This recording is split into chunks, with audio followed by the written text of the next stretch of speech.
नमस्कार। मनोविज्ञान विषय की आज की क्लास में आप सभी का स्वागत। आज हम चर्चा करेंगे शिज़ोफ्रेनिया की।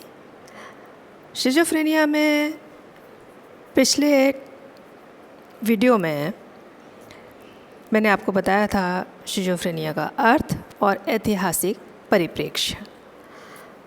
आज हम बात करेंगे incidence and prevalence, clinical symptoms, diagnosing the schizophrenia and types of schizophrenia। इन 4 विषयों पर हम यहाँ विस्तार से चर्चा करेंगे। पहला, इसका क्रम एवं विस्तार एवं व्यापकता। दूसरा, इसके नैदानिक लक्षण। नैदानिक लक्षणों के बाद में हम बात करेंगे मनोविकलता का निदान करना या डायग्नोजिंग द शिज़ोफ्रेनिया, और फिर मनोविकलता के प्रकारों की चर्चा।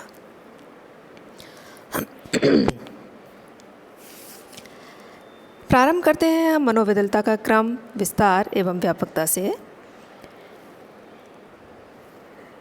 अमेरिकन मनोरोग विज्ञानी संघ, जिसे अमेरिकन साइकेट्रिक एसोसिएशन कहा जाता है, उसने 1994 में मनोविकलता का रोग व्यक्ति में सामान्यतः 18-19 वर्ष से लेकर के 35-36 वर्ष की आयु के बीच में कभी भी हो सकता है, ऐसा बताया। हालांकि इस रोग का क्रम एक व्यक्ति से दूसरे व्यक्ति में बहुत ही भिन्न होता है, फिर भी अधिकतर केसेस में इस रोग के उत्पन्न होने में निम्नांकित 3 अवस्थाएं पाई जाती हैं, जिन अवस्थाओं का वर्णन मैं यहाँ आपके सामने कर रही हूँ। पहली अवस्था है पूर्व लाक्षणिक अवस्था,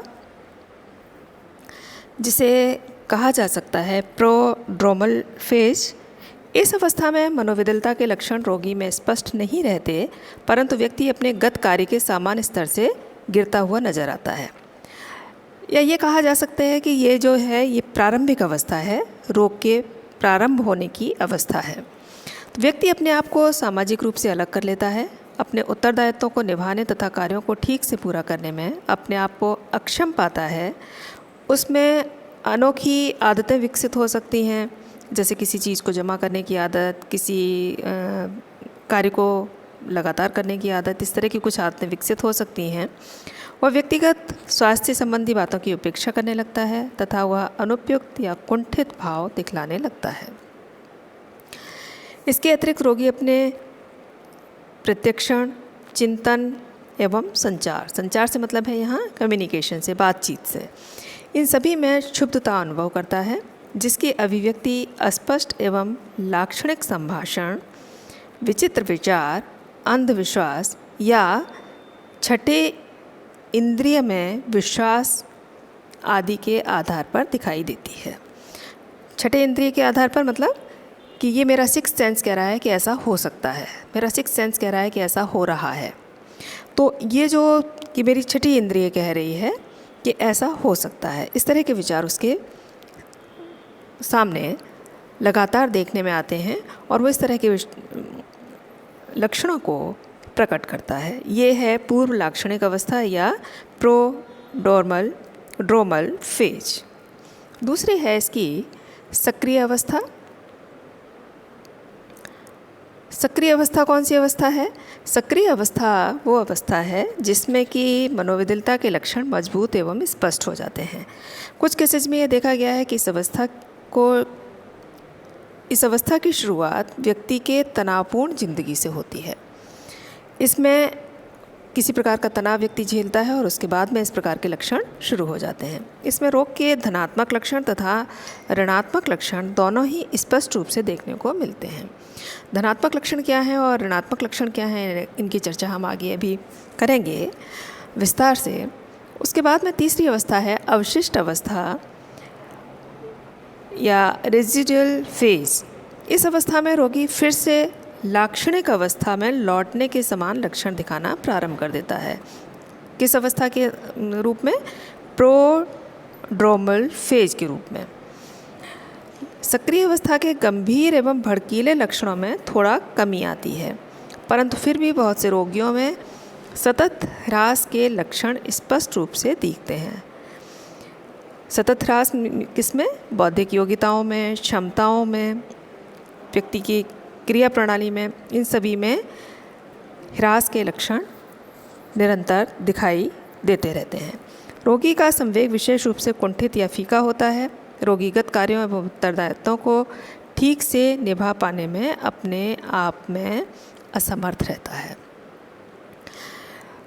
तो इस तरह से अगर देखा जाए तो इन तीनों ही प्रकार की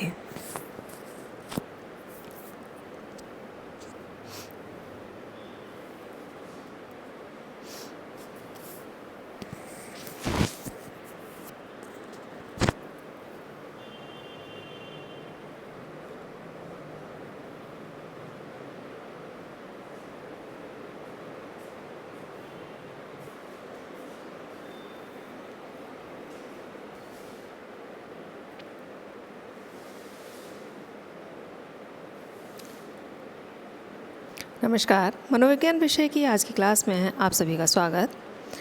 आज हम चर्चा कर रहे हैं शिज़ोफ्रेनिया या मनोविकलता की। और इससे पिछले वीडियो में हमने बात की थी मनोविकलता के अर्थ की, परिभाषाओं की और उसके ऐतिहासिक परिप्रेक्ष्य की। आज हम शिज़ोफ्रेनिया के incidence and prevalence, clinical symptoms, diagnosing the schizophrenia and types of schizophrenia, in 4 topics को लेकर के यहाँ चर्चा करेंगे। इनको अगर हम हिंदी में कहें तो हम ये कह सकते हैं कि पहला हम मनोविकलता का क्रम, विस्तार एवं व्यापकता, उसके संदर्भ में चर्चा करेंगे। दूसरा क्लिनिकल सिम्टम्स या मनोवैज्ञानिक जो नैदानिक लक्षण हैं मनोविकलता के, उनके विषय में चर्चा करेंगे। इसके साथ ही हम मनोविकलता का निदान किस प्रकार से किया जा सकता है, इस विषय में चर्चा करेंगे और फिर मनोविकलता के प्रकारों की चर्चा करेंगे। सबसे पहले हम मनोविकलता का क्रम, विस्तार एवं व्यापकता को लेते हैं। अमेरिकन मनोरोग विज्ञानी संघ, जिसे अमेरिकन साइकियाट्रिक एसोसिएशन कहा जा सकता है, के अनुसार मनोविकलता का रोग व्यक्ति में सामान्यतः 18-19 वर्ष से लेकर 35-36 वर्ष की आयु के बीच में कभी भी प्रारंभ हो सकता है। हालांकि इस रोग का क्रम एक व्यक्ति से दूसरे व्यक्ति में बहुत ही भिन्न होता है, फिर भी अधिकतर केसेस में इस रोग के उत्पन्न होने में निम्नांकित 3 अवस्थाएं हो सकती हैं। वे अवस्थाएं इस प्रकार से हैं: पूर्व लाक्षणिक अवस्था, सक्रिय अवस्था, अवशिष्ट अवस्था। इन तीनों अवस्थाओं का विवरण इस प्रकार से है। पहली है पूर्व लाक्षणिक अवस्था या प्रोड्रोमल फेज। इस अवस्था में मनोविकलता के लक्षण रोगी में स्पष्ट नहीं रहते, परंतु व्यक्ति अपने गत कार्य के सामान्य स्तर से गिरता हुआ नजर आता है। उसकी जो बौद्धिक क्षमता है, मानसिक क्षमता है, उसमें ह्रास देखने में आता है और वो वहाँ से गिरता हुआ नज़र आता है। व्यक्ति अपने आप को सामाजिक रूप से अलग कर लेता है, अपने उत्तरदायित्वों को निभाने तथा कार्यों को ठीक से पूरा करने में अपने आप को असमर्थ पाता है। उसमें अनोखी आदतें विकसित हो जाती हैं। वो व्यक्तिगत स्वास्थ्य संबंधी बातों की उपेक्षा करने लगता है तथा अनुपयुक्त कुंठित भाव दिखाने लगता है। इसके अतिरिक्त रोगी अपने प्रत्यक्षीकरण, चिंतन एवं संचार मीन्स कम्युनिकेशन में शुद्धता अनुभव करता है, जिसकी अभिव्यक्ति अस्पष्ट एवं लाक्षणिक संभाषण, विचित्र विचार, अंधविश्वास या छठी इंद्रिय में विश्वास जैसे लक्षणों के रूप में दिखाई देती है। सिक्स्थ सेंस मतलब है कि जो छठी इंद्रिय है वो सिक्स्थ सेंस मेरा काम कर रहा है। सिक्स्थ सेंस ये कह रहा है कि ऐसा हो सकता है, सिक्स्थ सेंस कह रहा है कि ऐसा नहीं हो सकता है। इस प्रकार के लक्षण व्यक्ति दिखाता है और ये स्थिति वो है जबकि उसमें मनोविकलता के लक्षण प्रारंभ हो रहे होते हैं। दूसरी अवस्था इसकी सक्रिय अवस्था है। यहाँ क्रिया की जगह सक्रिय अवस्था है, एक्टिव फेज। एक्टिव फेज का तात्पर्य है यहाँ पर इस अवस्था में मनोविकलता के लक्षण मजबूत एवं स्पष्ट हो जाते हैं। कुछ केसेस में देखा गया है कि इस अवस्था की शुरुआत व्यक्ति के तनावपूर्ण जिंदगी से होती है। कोई परिस्थिति ऐसी क्रिएट होती है जो तनावपूर्ण होती है और व्यक्ति में इस प्रकार के लक्षण विकसित होने लग जाते हैं। इसमें रोग के धनात्मक लक्षण तथा ऋणात्मक लक्षण दोनों ही स्पष्ट रूप से देखने को मिलते हैं। धनात्मक लक्षण क्या हैं और ऋणात्मक लक्षण क्या हैं, इनकी चर्चा हम अब भी आगे करेंगे। तीसरी स्थिति है अवशिष्ट अवस्था की, जिसे कह सकते हैं रेजिडुअल फेज। इसमें रोगी में फिर से लाक्षणिक अवस्था के लक्षण दिखाई देना प्रारंभ हो जाते हैं। लाक्षणिक अवस्था मीन्स प्रोड्रोमल जो अवस्था है, पूर्व लाक्षणिक अवस्था है, जो प्रारंभिक अवस्था है, उसके लक्षण वापस से दिखाई देने लग जाते हैं। कभी कभी रोगी में सतत ह्रास के लक्षण भी दिखाई देते हैं कि उसकी जो बौद्धिक ह्रास या मानसिक शक्तियों का ह्रास है वो अभी भी उनमें कमी आती चली जा रही है निरंतर, ऐसा भी देखने में आता है। कुंठित संवेग तथा रोगी उत्तरदायित्वों के निर्वहन में अपने आप को असमर्थ पाता है। इन अवस्थाओं की अगर हम बात करें तो इनमें से प्रत्येक अवस्था कई दिनों या वर्षों तक रोगी में बनी रह सकती है। साथ ही यह भी देखने में आता है कि हालांकि करीब 1/4 रोगी इस रोग से पूर्णतः स्वास्थ्य लाभ का फ़ायदा उठा पाते हैं, अधिकतर रोगियों में कम से कम कुछ अवशिष्ट दोष निश्चित रूप से बने रहते हैं। अवशिष्ट अवस्था में महीनों या वर्षों रहने के बाद कुछ रोगियों में पुनः सक्रिय अवस्था उत्पन्न हो जाती है। मीन्स लक्षण प्रारंभ में तीव्रता कम, उसके बाद में उनकी तीव्रता और अधिक बढ़ जाती है, फिर तीव्रता में, लक्षणों की तीव्रता में ह्रास दिखाई देता है। लेकिन फिर ऐसी स्थिति हो सकती है कि प्रारंभिक अवस्था वाले जैसे लक्षण उसमें फिर से दिखाई देने लगे और फिर उसके बाद में फिर सक्रिय अवस्था पुनः उत्पन्न हो जाए। तो ये क्रम एक तरह से कई बार रोगी में उतार चढ़ाव के साथ देखने में आता है। अध्ययनों में यह भी देखा गया है कि रोग का विस्तार अमीरों की तुलना में गरीबों में 3 गुना अधिक होता है तथा इसकी व्यापकता एक निश्चित समय में विशिष्ट जनसंख्या में मनोविकलता के रोगियों की संख्या गरीबों में अमीरों की तुलना में 8 गुना अधिक देखने में आती है, ऐसा भी देखने में आता है अगर हम इसकी व्यापकता की बात करें तो। मनोविकलता के रोग की शुरुआत में 25 वर्ष की आयु के पहले पुरुषों में इस रोग के उत्पन्न होने का जोखिम अधिक रहता है, जबकि महिलाओं में 25 वर्ष की आयु पार करने के बाद ही इस रोग के होने की संभावना अधिक होती है। तो यहाँ इसमें सेक्स डिफरेंस भी देखने में आता है।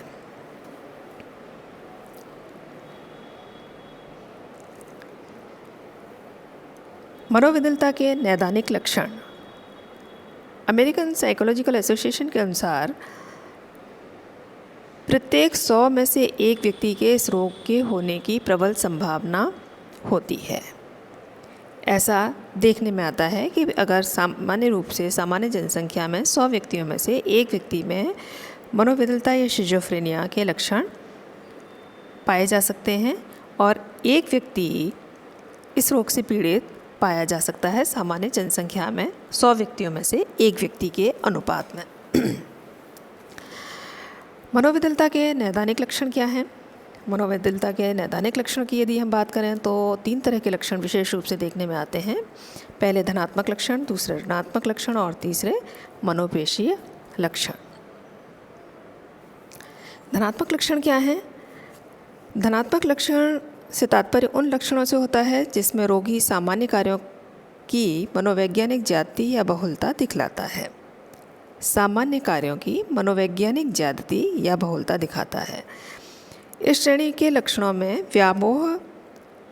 व्यामोह मीन्स डिल्यूजन्स, विघटित चिंतन एवं संभाषण, विभ्रम का मतलब है यहाँ हेलुसिनेशन से, तथा इनएप्रोप्रिएट भाव मुख्य हैं।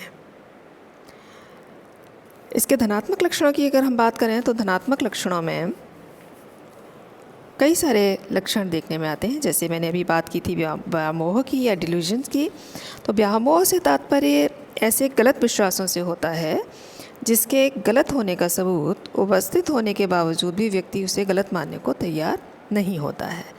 व्यक्ति के पास में सामने पूरे सबूत होते हैं इस बात के कि वो जो कह रहा है, वो जो महसूस कर रहा है वो गलत है, लेकिन फिर भी व्यक्ति उसे मानने के लिए तैयार नहीं होता है।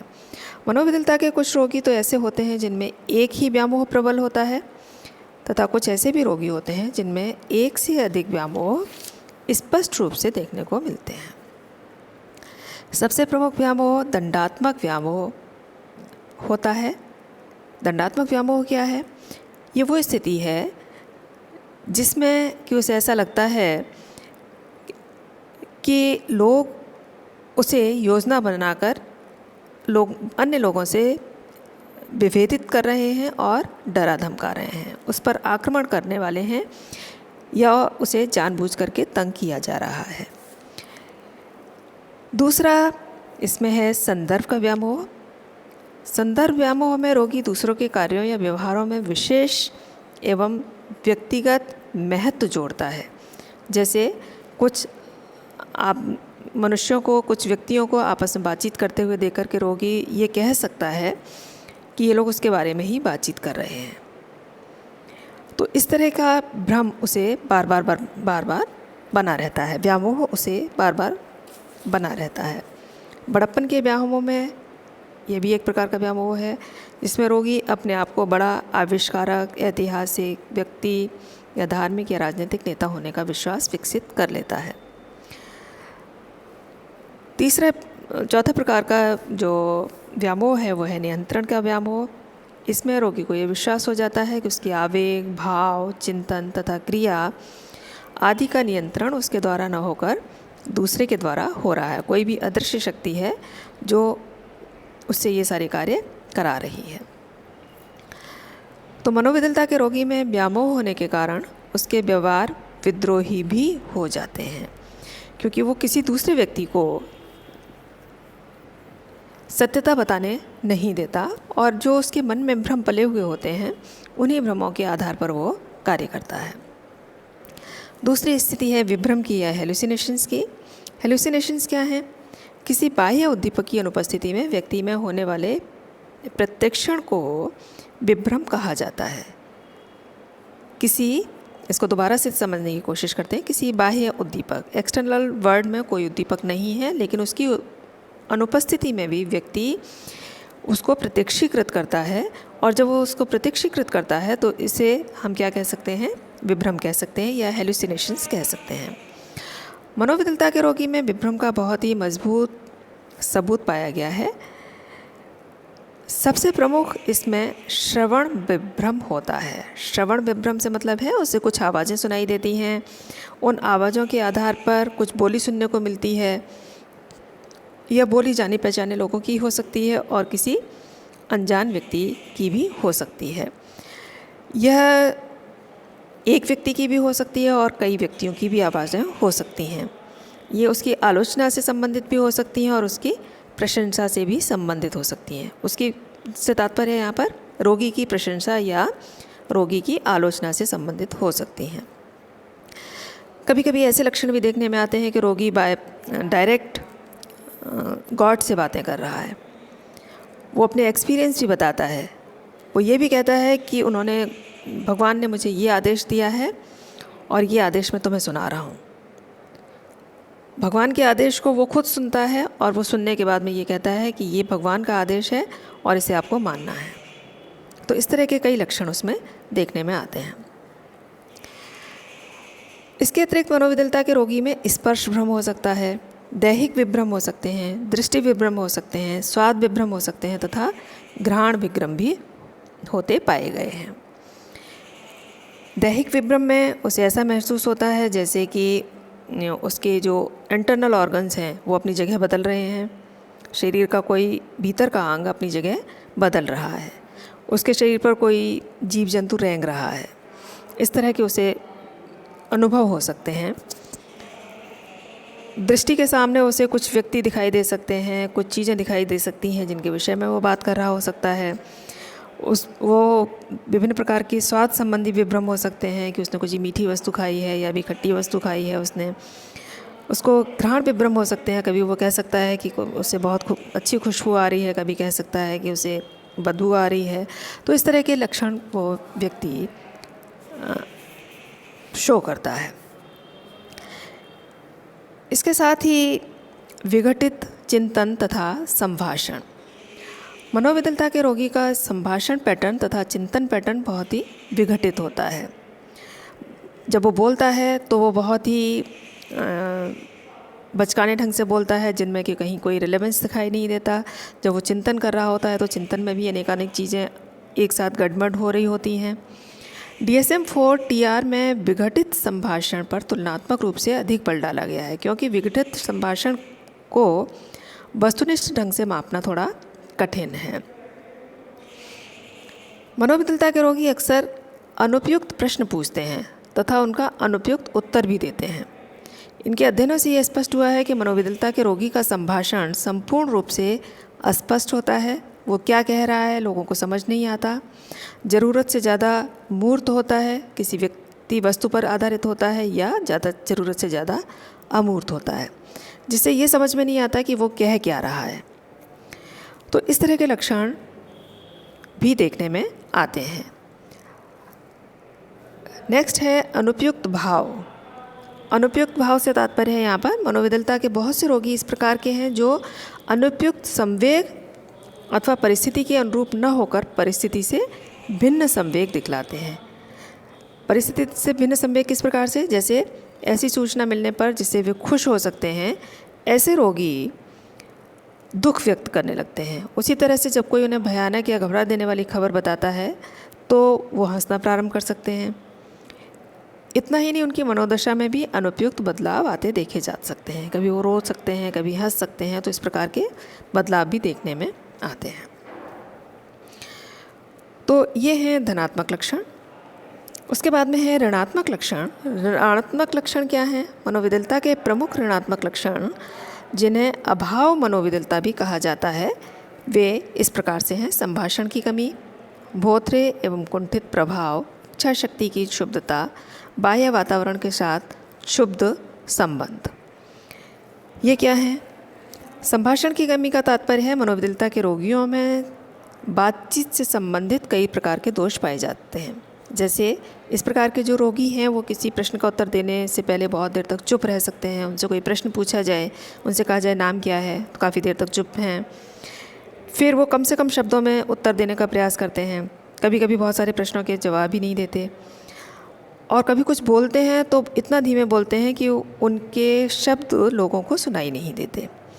अथवा ऐसा भी हो सकता है कि रोगी बहुत देर तक बहुत कुछ कहता रहे, लेकिन उसमें कहीं कोई रिलेवेंस दिखाई नहीं दे या उसका सार्थकता कहीं भी समझ में नहीं आए।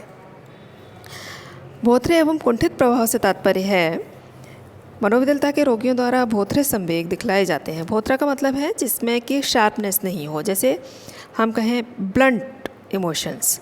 ब्लंट इमोशन से मतलब है जैसे हम कहते हैं कि ये चाकू है, चाकू भोथरा है, मतलब वो काटने में समर्थ नहीं है। तो जिस कार्य के लिए उसको उपयोग में लिया जाना है वो कार्य करने में असमर्थ है। तो यहाँ भी एक तरह से उस तरह के संवेग दिखाना जो कि ब्लंटेड इमोशंस कहे जा सकते हैं। ऐसे रोगियों द्वारा अन्य लोगों की तुलना में कम क्रोध, उदासी, खुशी या अन्य भाव दिखलाई देते हैं। संवेग की अवस्था में जैसे क्रोध की अवस्था है, तीव्र क्रोध की अवस्था में भी वो बहुत कम क्रोध कर सकते हैं। खुशी की अवस्था में वो दुख प्रकट कर सकते हैं। दुख नहीं होने पर भी खुशी की अवस्था दिखा सकते हैं, लेकिन ये अवस्था बहुत तीव्र नहीं होती। कुछ रोगी तो ऐसे भी होते हैं जिनके द्वारा परिस्थिति अनुकूल होने के बावजूद भी कोई संवेग दिखलाया ही नहीं जाता, तो इसे कुंठित प्रभाव भी कहा जाता है। नेक्स्ट पॉइंट है इच्छा शक्ति की क्षुब्धता। इच्छा शक्ति की क्षुब्धता से तात्पर्य है कि रोगी अपनी एक विकृत दुनिया बना लेता है, अतः इनकी इच्छा शक्ति में भी पर्याप्त परिवर्तन होते रहते हैं। क्योंकि उनकी दुनिया अपनी बनाई हुई होती है, तो इनकी इच्छा शक्ति भी उस बनाई हुई दुनिया के अनुरूप परिवर्तित होती रहती है। ऐसे रोगियों में भाव शून्यता, जिसे एपैथी कहा जाता है इंग्लिश में, या सामान्य लक्षणों में अभिरुचि एवं ऊर्जा की कमी महसूस करना तथा किसी कार्य को पूरा करने में अक्षम रहना आदि जैसे लक्षण अक्सर दिखाई देते हैं। इस तरह के लक्षण उन रोगियों में अधिक होते हैं जिनमें यह रोग बहुत लंबे समय से चला आ रहा होता है। और नेक्स्ट पॉइंट है बाह्य वातावरण के साथ शुद्ध संबंध। इससे तात्पर्य है कि मनोविदलता के रोगी प्रायः अपने आप को पर्यावरण से सांवेगिक एवं सामाजिक रूप से हटा लेते हैं, अपने विचार एवं कल्पनाओं की दुनिया में पूर्णतः खो जाते हैं। बाहर का जो वातावरण है उससे अपने आप को ये अलग हटा लेते हैं, समाज के लोगों से कट जाते हैं, दूसरे लोगों परिवार के लोगों से भी ये कटा हुआ महसूस करते हैं और अपनी कल्पनाओं की एक दुनिया बसा लेते हैं। वे अपने आप को अन्य लोगों से दूर कर लेते हैं और उनसे बातचीत भी नहीं करना चाहते। चूँकि बातचीत न करने का कारण उनका क्या है? क्योंकि उनके विचार विकृत एवं अतार्किक होते हैं। उनका यह विड्रॉल की स्थिति जो है, वापस आने की स्थिति जो है, वो उन्हें वास्तविकता से और भी दूर जाने में मदद करती है। तो इस प्रकार से ऋणात्मक लक्षणों में संभाषण की कमी, कुंठित एवं संवेगों का प्रभाव, इच्छा शक्ति की क्षुब्धता, बाह्य वातावरण के साथ शुद्ध संबंध, ये लक्षण विशेष रूप से देखने में आते हैं। तीसरे हैं मनोपेशी लक्षण। मनोपेशी लक्षण क्या हैं? मनोपेशी लक्षण ऐसे रोगियों में उनके द्वारा किए गए व्यवहार के हाव भाव, गति एवं दिशा काफ़ी विस्मयपूर्ण एवं हास्यास्पद होती है। ऐसे लक्षणों का स्वरूप आवर्ती या रिपीटेटिव होता है। इस प्रकार के लक्षण बार बार दिखाई देते हैं तथा प्रायः उद्देश्यपूर्ण भी लगता है। कभी कभी मनोविदलता के मनोपेशी लक्षण एक एक्सट्रीम फॉर्म ले लेते हैं, जिसे कैटेटोनिया कहा जाता है। एक्सट्रीम फॉर्म से तात्पर्य है यहाँ पर कि मनोपेशी लक्षण इस प्रकार से हैं कि व्यक्ति एक ही पोजीशन में कई कई दिन तक खड़े रह सकता है, बैठे रह सकता है और कोई गतिविधि ना करे, ऐसा भी हो सकता है। हाथ ऊपर कर दिया है उसका तो हाथ ऊपर ही है उसका, इस तरह के लक्षण भी वो प्रकट कर सकता है, जो सामान्य व्यक्ति सामान्य अवस्था में जनरली नहीं दिखाता है। इसकी 4 अवस्थाएं हैं। वे 4 अवस्थाएं कौन कौन सी हैं? पहली है कैटेटोनिक स्टूपर। इसमें रोगी अपने पर्यावरण के प्रति पूर्णतः अनभिज्ञता तथा अनुक्रियाहीनता दिखाता है, जिसके परिणाम स्वरूप वह लंबे समय तक गतिहीन एवं खामोशी की अवस्था में अपने आप को रख पाता है। दूसरी अवस्था है कैटेटोनिक दृढ़ता की अवस्था। इसमें रोगी घंटों एक दृढ़ एवं सीधी मुद्रा या भंगिमा इस ढंग से बनाए रखता है कि उनमें किसी ढंग का परिवर्तन को नापसंद करता है। मैंने भी बताया कि वो एक पैर पर खड़ा रह सकता है या काफ़ी लंबे समय तक खड़ा रह सकता है। कैटेटोनिक हाव भाव से तात्पर्य है यहाँ पर, इसमें रोगी लंबे समय तक एक अजूबी शारीरिक स्थिति बनाकर, जैसे घंटों एक पैर पे खड़े रहकर या एक हाथ सीधा ऊपर उठाए हुए स्थिति में बनाकर रखने में सक्षम होता है। और एक और स्थिति है नौमी नम्यता, जिसे कहा गया है। इसके लक्षण भी कई बार इसमें इस तरह के रोगियों में देखने में आते हैं। ये अवस्था वो अवस्था है जिसमें रोगी अपने आप को बहुत लंबे समय तक ठीक उसी स्थिति में बनाकर रखता है जिस स्थिति में दूसरे लोग उसे रख कर गए हैं। जैसे कोई नर्स है, सपोज़ उसके हाथ पैर धोए हैं, तो हाथ को जिस स्थिति में रखी गई है वो लंबे समय तक उसी स्थिति में रखे रहेंगे। पैरों को जिस स्थिति में रखी गई है, उस रोगी को जिस अवस्था में बैठा के गई है, वो उसी स्थिति में लंबे समय तक बैठा रह सकता है। तो इस तरह से के लक्षण इसमें विशेष रूप से देखने में आते हैं। अब मनोविदलता का निदान किस प्रकार से हम इसे समझ सकते हैं कि ये मनोविदलता का रोगी है। DSM-4-TR के अनुसार, DSM-4-TR से तात्पर्य क्या है? DSM-4-TR से तात्पर्य है यहाँ diagnostic and statistical manual of mental disorder 4। TR का मतलब है टेक्स्ट रिवीजन। टेक्स्ट रिवीजन से तात्पर्य है यहाँ पर कि जो मानसिक रोगियों के लिए एक स्टैटिस्टिकल मैनुअल दिया गया है, उनकी खोज करने के लिए वो पहले DSM-1 था, 2 था, 3 था। जैसे जैसे उसमें परिवर्तन की आशंका दिखाई देती रही है, वैसे वैसे उसे परिवर्तित किया जाता रहा है और इस प्रकार से ये DSM-4 रिवाइज्ड तक पहुंच गया। टेक्स्ट को रिवाइज किया गया है, वहाँ तक ये पहुँच गया है, या इसे हम कह सकते हैं DSM-5 कह सकते हैं, एक तरह से नाम दे सकते हैं। ये उसके अनुसार मनोविदलता के रोगियों की पहचान की निम्नलिखित कसौटियाँ हैं। कौन कौन सी कसौटियाँ हैं? पहली है मनोविदलता के लक्षणों की अवधि कम से कम 6 माह हो। ये जो लक्षण की ऊपर हमने बात की है, इनकी अवधि कितनी हो? कम से कम 6 माह हो। इससे कम 1 माह सक्रिय अवस्था की हो, जिसमें मूलतः delusion, hallucinations, disorganised speech, catatonic symptoms तथा नेगेटिव सिम्टम्स अवश्य ही मौजूद रहे हों। तो पहला लक्षण क्या है, ये अवस्था रही हो कम से कम 6 माह की, उसकी प्रारंभिक अवस्था रही हो, फिर कम से कम 1 माह की सक्रिय अवस्था रही हो, और सक्रिय अवस्था में ये लक्षण उसमें जो अभी मैंने आपको बताए हैं वो दिखाई दे रहे हों। व्यक्ति सामान्य कामकाज, सामाजिक संबंध तथा आत्म देखरेख के गत निष्पादन के स्तर से नीचे गिरा हो। जो उसका अभी तक का जिस तरह का एडजस्टमेंट चलता रहा है, जिस तरह के बौद्धिक क्रियाकलापों को या मानसिक क्रियाकलापों को करता रहा है, उनमें उसके में कमी आई हो। रोगी में विषादी या उन्मादी घटना का अनुभव हुआ हो तो यह निश्चित रूप से मनोविकलता के लक्षण प्रारंभ होने के पहले या बाद में हुआ हो। यह कसौटी मनोविकलता को मनोदशा विकृति से अलग करने में मदद करती है। ये लक्षण, इसके साथ ही लेकिन एक कंडीशन और है कि ये लक्षण किसी भी प्रकार के सब्सटेंस यूज़ से मतलब है कि व्यक्ति यदि कोई मेडिसिन ले रहा है, कोई ड्रग्स ले रहा है, कोई अल्कोहल ले रहा है या कोई मादक पदार्थ ले रहा है, उन सब का इफ़ेक्ट नहीं हो, या मेडिकल कंडीशन नहीं हो, जैसे मस्तिष्क में कोई ट्यूमर नहीं हुआ हो, मस्तिष्क की आघात नहीं हुआ हो, या विटामिन B12 की कमी आदि से इस तरह के लक्षण उत्पन्न नहीं हुए हों, तो व्यक्ति को हम कह सकते हैं कि ये मनोविकलता का रोगी है। उसके बाद में हम मनोविकलता के कितने प्रकारों में बांट सकते हैं, तो यहाँ विशेष रूप से 5 प्रकार हैं। पहला है कैटाटोनिक, पैरानॉइड,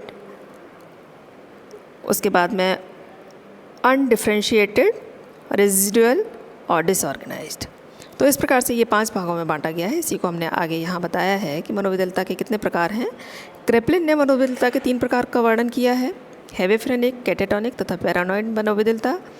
DSM-4-TR, जिसकी मैंने अभी चर्चा की थी, 2000 के अनुसार विशेषज्ञों ने क्रेपलिन के इस प्रकार को व्यापक एवं वैज्ञानिक बताते हुए उसे अपने वर्गीकरण में शामिल किया, और उन्होंने मनोविकलता के 5 प्रकार बताए। कौन से 5 प्रकार बताए? पहला विघटित मनोविकलता या डिसऑर्गेनाइज्ड सिजोफ्रेनिया, दूसरा कैटाटोनिक मनोविकलता या कैटाटोनिक सिजोफ्रेनिया, तीसरा व्यामोही मनोविकलता या पैरानॉइड सिजोफ्रेनिया, और तीसरा चौथा मिश्रित मनोविकलता या अनडिफरेंशिएटेड सिजोफ्रेनिया, और 5वां अवशिष्ट मनोविकलता या रेजिडुअल सिजोफ्रेनिया। इन 5 प्रकारों की विस्तार से चर्चा हम अगले वीडियो में करेंगे। तब तक के लिए धन्यवाद।